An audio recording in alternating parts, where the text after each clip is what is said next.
Alright, so this is my classroom website. This is my home page. The title is Miss Beard's Class. And on this page, I have a picture of me, a welcome to my class, and a little snippet of what I feel like parents should be reading to get excited about the class.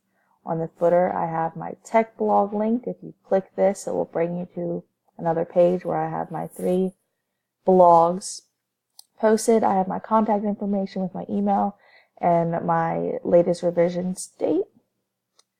Moving on to the next tab, I have another picture of me, and this is just a little introductory page to me and who I am and what I have done in the classroom, where I come from, my experience, my education, and stuff. And so you see the footer, I saw at the tech blog, the contact information, the latest revisions. So for my teacher choice page, I did a page of different websites that you can go to get help with lesson plans. So the first one I did was Better Lesson Plans. This site can be used to find lessons that can meet certain specific Common Core state standards. Those lesson plans have been uploaded by teachers who have used them within their own classroom and have seen that they worked. I did Teachers Pay Teachers, which is a website where current teachers can go and get resources from other teachers who are posting things. They can get lesson plans. They can get things that go within the classroom, desks, really anything that you can imagine that could go in the classroom. You can go in. Some of it's free, some of it you have to pay for. It really just depends on who is posting on the site. And then education.com. Education.com is kind of similar to Better Lesson Plans in the sense that you can go and find lesson plans to use within your classroom based on grade level, subject, and state standards. And then for my resource page, I have the different resources that I found to help out with special education. I have effective teaching strategies for special education, Starfall, a website on what is early intervention, practical strategies for special education in the classroom, and here you can see Teachers Pay Teachers again, but it's linked specifically for special education because that is my area of specialty.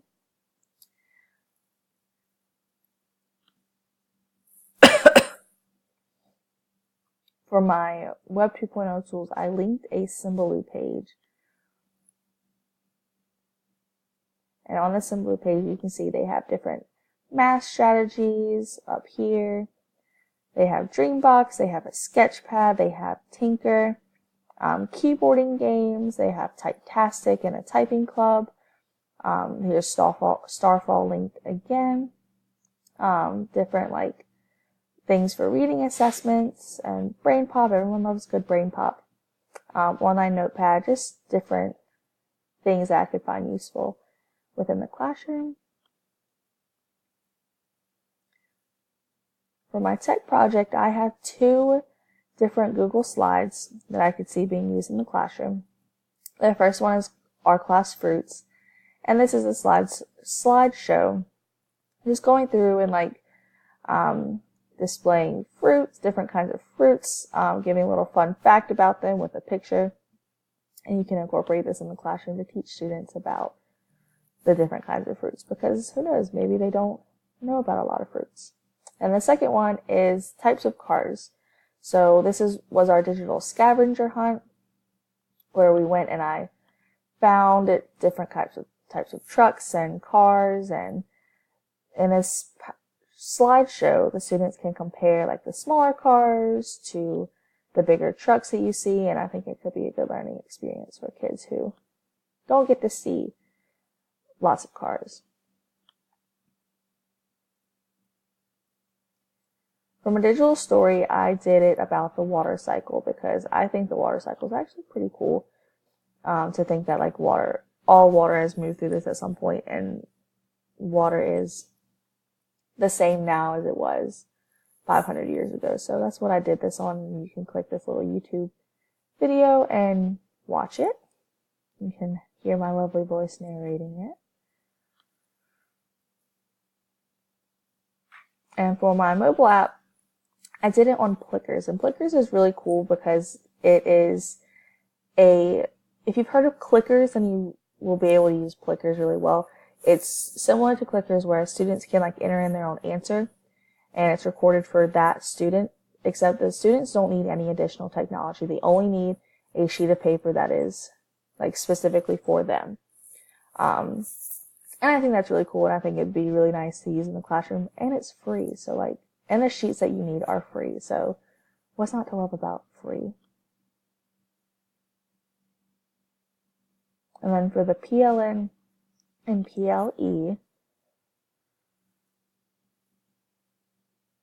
I have my table linked here with webinars, blogs, curation tools, and microblogs. And I have a little bit of snippet of what each one of those is and the link to where I got this information. And then in the next column, I put different links to examples about each type. So WordPress is a very popular blog type, Pinterest is a curation tool, and Twitter is a microblog, and then ReadyTalk is a webinar.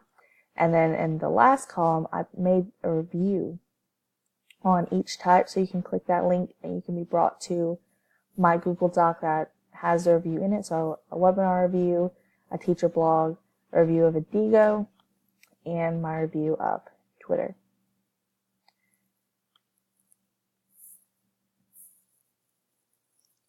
For my website evaluation, I completed it on Discovery Education. It's a site that can be very useful for kids whenever learning about science. And in order to access this, you just can click this little arrow right up in the top, and it will bring you to the full PDF version of what I did for my website evaluation. And then we have Apple Teacher Certification. So I am certified as a certified Apple teacher for iPad, and here are all of my certifications over here. There's iPad, Pages, Keynote, Numbers, Movie, GarageBand, Productivity, and Creativity with iPad. So, and then the last tab is just for the screencast, which will be uploaded shortly. And yeah, that is my website. And if you notice at the bottom of each page, the footer was still there. So if at any point you have questions and you need to contact me, you can just press this little button right here. Or if you want to check out my blog, you can just click right here. And it'll bring you to all 3 of my latest blog posts. And the latest revisions I will keep updated every time I update the website. So yeah, thank you very much.